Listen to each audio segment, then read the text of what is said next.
So hello and welcome to Bong pen PC. আবার একটা Indian ফুটবলের ভিডিওতে প্রত্যেককে ওয়েলকাম। গলার অবস্থা ভীষণভাবে খারাপ। আজকে ভিডিও বানানোর আমার খুব একটা ইচ্ছে ছিল না, কারণ একদিকে আইপিএলের ফাইনাল চলছিল, সেটাতে ভীষণভাবে মেতেছিলাম। 10 বছর পর কেকেআর আইপিএল জিতল এবং সেটাতে পুরোপুরি সন্ধ্যে থেকে ঢুকে গিয়েছিলাম। বাইরে ওয়েদারের অবস্থা ভীষণভাবে খারাপ, ঘূর্ণিঝড় আসছে, অলমোস্ট ল্যান্ডফল করে ফেলেছে আমি যখন অন্তত ভিডিওটা বানাচ্ছি, বা যখন অন্তত সবাই ভিডিওটা দেখবে। তো সেখানে যারা যে অবস্থাতেই রয়েছে তারা যেন ভালো থাকে, এইটুকুই অন্তত শুরু থেকে আমরা প্রে করে যাচ্ছি।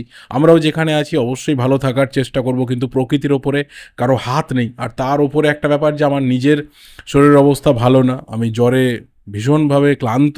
তো সেই কারণে ইচ্ছে ছিল না যে আমি ভিডিও বানাবো।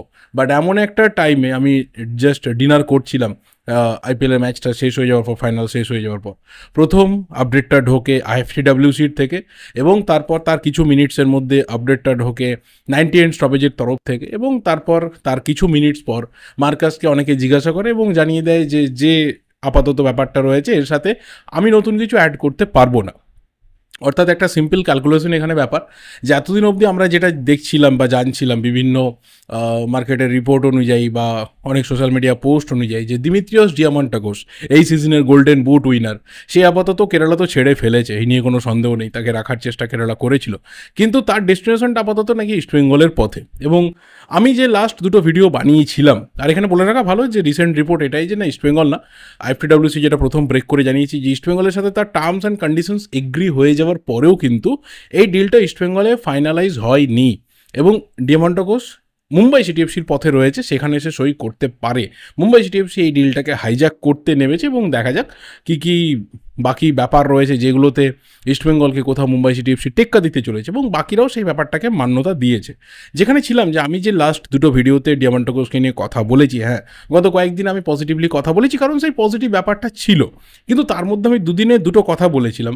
অ্যান্ড কি হয় যে তুমি যখন পুরো সিস্টেমের বাইরে গিয়ে কিছু কথা বলতে চাও না, কারণ আমি বারবার একটা কথা বলি, সেটা তুমি ইস্টবেঙ্গল ফ্যান হতে পারো, মোহনবাগান ফ্যান হতে পারো, মোহামেডান ফ্যান হতে পারো, যে কোনো আইএসএল টিমের ফ্যান হতে পারো, ভাই আমি জোর করে কিছু ফিড করাতে পারবো না। যা কিছু মার্কেটে অথেন্টিক ব্যাপার রয়েছে সেটাকে চেষ্টা করি নিয়ে আসার, এবং মোটামুটি কিছু প্রবাবিলিটিস রয়েছে সেইগুলোকে শেয়ার করার চেষ্টা করি। জোর করে আমার মনে হচ্ছে এটা, বা আমি বিরাট ইনসাইডার কিছু পাচ্ছি, আমি ফিড করানোর একদমই পক্ষপাতী নই। তো এর জন্য কি হয়, আমি বেসিক্যালি যার যে ভিডিওটা ভালো লাগে না, মানে যাকে আমি ফিড করাতে পারি না, সেই দিক থেকে আমার জন্য খারাপ কথা উঠে আসে, এবং উল্টো দিক থেকে তখন সেই জায়গাগুলোকে কাউন্টার করা হয়, এবং এটা মজার ব্যাপার। এটা ওভার দ্য ওয়ার্ল্ড, যেখানে যারা মোটামুটি কন্টেন্ট ক্রিয়েটার রয়েছে, যারা মোটামুটি চেষ্টা করে যে হ্যাঁ চলো আমার যতটুকু জায়গা রয়েছে সেইটুকুর মধ্যে কথা বলি, তারা এই জিনিসটাকে ফেস করে। I am nothing new to in this category. আমি এই দুদিনে কথা বলেছিলাম প্রথম যে বিষয়টা নিয়ে, যদি কারোর মনে থাকে তাহলে মনে থাকবে, যে ইস্টবেঙ্গলের সাথে দিমিত্রিয়স ডিয়ামান্টাকোসের যে প্রি কন্ট্রাক্টের কথা হচ্ছে, এটা পুরোপুরি কিন্তু বেসলেস।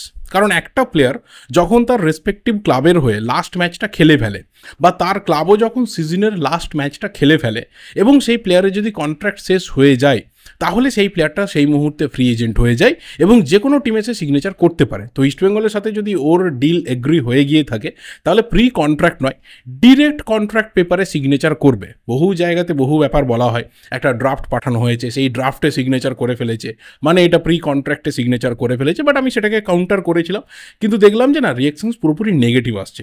দ্বিতীয় দিন, মানে মোস্ট প্রবলি বোধহয় পরশু দিনকে, ঠিক এরকমই একটা শরীর খারাপ নিয়ে ভিডিও বানিয়েছিলাম। সেই দিনকেও বলেছিলাম যে মার্কেটের রুমার রয়েছে, বা বিভিন্ন আর্টিকেল বা বিভিন্ন আপডেট আসছে, যে দিমিত্রিয়স ডিয়ামান্টাকোসের নাকি ইস্টবেঙ্গলে একটা মেডিকেল ট্রায়াল হয়েছে এবং সেটা নাকি পজিটিভলি শেষ হয়েছে, এটা শোনা যাচ্ছে। কিন্তু এটার মানে এই নয় যে দিমিত্রিয়স ডিয়ামান্টাকোস ইস্টবেঙ্গলে চলে এলো। এখানে কোথাও কিন্তু পেশেন্সটাকে রাখতে হবে। যে আমরা আগের সিজনে দেখেছি ইস্টবেঙ্গলের সাথে সের্জিও লোবেরা, তার একটা চুক্তি প্রায় চূড়ান্ত হয়ে গেছে, বহু জায়গা থেকে আপডেট আছে, এবং রিলায়েবল কিছু জার্নালিস্টও সেই জিনিসটাকে শেয়ার করে। বাট দেখা যায় পরবর্তী ক্ষেত্রে না, ওড়িশা পরে সের্জিও লোবেরাকে হেড কোচ করে নিয়ে আসে, এবং ফাইনালি কুয়াদ্রাতকে ইস্টবেঙ্গল নিয়ে আসে। আমরা তারপর দেখেছিলাম এই উইন্টার ট্রান্সফার উইন্ডোতে যে ইয়াগো ফালকিউ সিলভা, তাকে কোথাও ইস্টবেঙ্গল নিয়ে আসছে, এবং সেটা একদম অথেন্টিক লেভেল থেকে, মানে একদম মার্কাসের তরফ থেকেই কিন্তু ব্যাপারটা বেরিয়ে আসে যে হয়ে গেছে। তারপরে জানা যায় যে না, তার যে মেডিকেল রিপোর্ট রয়েছে, সেই মেডিকেল রিপোর্টটা ফাইনালি ফেল করেছে, এবং সেখানে ইস্টবেঙ্গল তাকে নিয়ে আসছে না।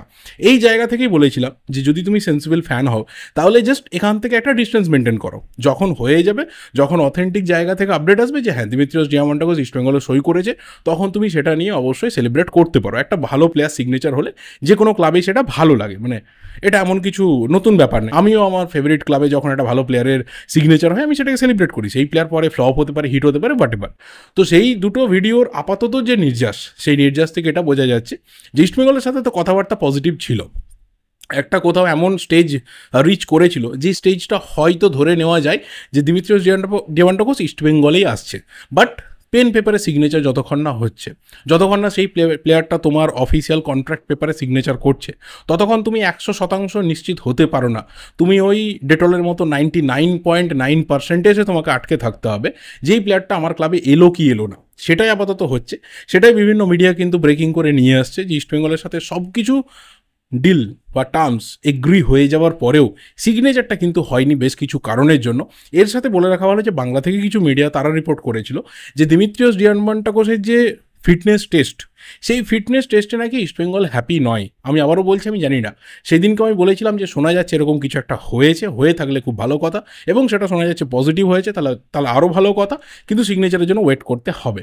আবার এরকমটাও অনেকে মনে করছে বা অনেকে বলেছে গত কয়েকদিনে যে ডিয়ামান্টোকোস কিন্তু নিজে ব্যাপারটাকে খুব পেন্ডিং করে দিয়েছিল, আজ নয় কাল, কাল নয় পরশু, এইভাবে নাকি সে বা তার এজেন্ট পুরো মেডিকেল টেস্টে যে ব্যাপারটা রয়েছে ফাইনাল মেডিকেল টেস্টের সেটাকে ডিলে করছিল। তো এখান থেকে একটা ব্যাপার তৈরি হয়েছিল যে হয়তো আরও কিছু ক্লাবের সাথে সে অফারগুলোকে বাজিয়ে দেখছে, এবং সেটাই হয়তো হয়েছে যে ইস্টবেঙ্গলের যে অফার ছিল, ইস্টবেঙ্গলের যে প্রপোজালটা ছিল, যা কিছু স্যালারি ট্যালারি বাকি যা অফার ছিল তার থেকে হয়তো মুম্বাই সিটি এফসি এখানে বেটার পেমেন্ট করছে, কারণ মুম্বাই সিটি এফসির এখানে ডিমান্ড রয়েছে। পেরেরা ডায়াসকে ওরা ছেড়ে দিচ্ছে, অবশ্যই গোল্ডেন বুট বিজেতা প্লেয়ারকে ওরা নিয়ে আসতে চাইবে, সেই জায়গাতে ওরা অল আউট যাওয়ার চেষ্টা করবে। এবং যখন দেখছিল ইস্টবেঙ্গলের সাথে সব কিছু প্রায় চূড়ান্ত হওয়ার পথে, তো যেটা সব থেকে সফট জায়গা ছিল যে যেখানে কোথাও ডিয়ামান্টোকোসকে তোলা যাবে, সেটাই হয়তো মুম্বাই প্লেস করেছে, অ্যান্ড ফাইনালি হয়তো মুম্বাইয়ের পথে এই ডিলটা রয়েছে। বাট আমি এই ক্ষেত্রে আবারও অ্যাড করব, এতটা বলার পর আমি এখানে অ্যাড করব যে যতক্ষণ না কোনো ক্লাবে সিগনেচার হচ্ছে সেটাকে একদম ফুললি মান্যতা দিয়ে লাভ নেই। এমনটা হতে পারে যে ইস্টবেঙ্গল এখান থেকে আরও কোনো বেটার অফার তার জন্য নিয়ে গেল, আরও যে প্রপোজাল রয়েছে সেটাকে ভেরিফাই করলো, হতেই পারে, খেলা ঘুরতে পারে, কারণ ট্রান্সফার মার্কেট ভোলাটাইল। আর প্রফেশনাল প্লেয়ার, বিশেষ করে বিদেশি প্লেয়ার, তারা ইন্ডিয়াতে এসেছে এখানে টাকা ইনকাম করার জন্য। ও একটা লাইমলাইট পেয়ে গেছে, ব্যাক টু ব্যাক দুটো সিজনে অসাধারণ খেলেছে, এই সিজনে গোল্ডেন বুট পেয়েছে, ওকে নিয়ে ক্রেজ রয়েছে, ডিমান্ড রয়েছে, তো নিশ্চিতভাবে ওকে যদি আরও স্যালারি বাড়িয়ে দেওয়া হয় মাথা বদলে যেতে পারে, মেন্টালিটি চেঞ্জ করে ফেলতে পারে। তো সেই কারণে বলবো যে এটা হয়তো এই মুহূর্তের রিপোর্ট, সেই রিপোর্ট চেঞ্জও হয়ে যেতে পারে। সো সেখানে পেশেন্স রাখো, যখন ফাইনালি হয়ে যাবে তখন নিশ্চিতভাবেই অথেন্টিক জায়গা থেকে আপডেট আসবে বা ক্লাবের তরফ থেকে অ্যানাউন্সমেন্ট হয়ে যাবে, সেইটুকু ওয়েট করতে হবে। তো দেখা যাক ফাইনালি এই ডিলটা কী হয়, কারণ অনেক দিন পর একটা প্লেয়ারকে নিয়ে কিন্তু ক্রেজ উঠেছে মার্কেটে। তার স্যালারি বাড়ানো হোক, তাকে যাই অফার করানো হোক না কেন, হোয়াট এভার, কোথাও কিন্তু একটা ভালো টানাটানি আমরা ইন্ডিয়ান ফুটবলে দেখতে পাচ্ছি। এটা নিয়ে তোমাদের কি ওপিনিয়ন্স রয়েছে অবশ্যই শেয়ার করতে থাকো। এই ভিডিওটা এই অবধি, ভালো লাগলে লাইক করো, যা যা ওপিনিয়ন্স রয়েছে অবশ্যই কমেন্ট করো, ভিডিওটা পারলে শেয়ার করো। দেখা হবে পরের ভিডিওতে। Till then subscribe the channel, আর অবশ্যই যে যেখানে রয়েছো এই অবস্থাতে, এই রেমালের যে ঘূর্ণিঝড় রয়েছে সেখানে সেফ থাকার চেষ্টা করো, শরীর ভালো রাখো। দেখা হবে পরের ভিডিওতে। Till then, thank you, goodbye and good night.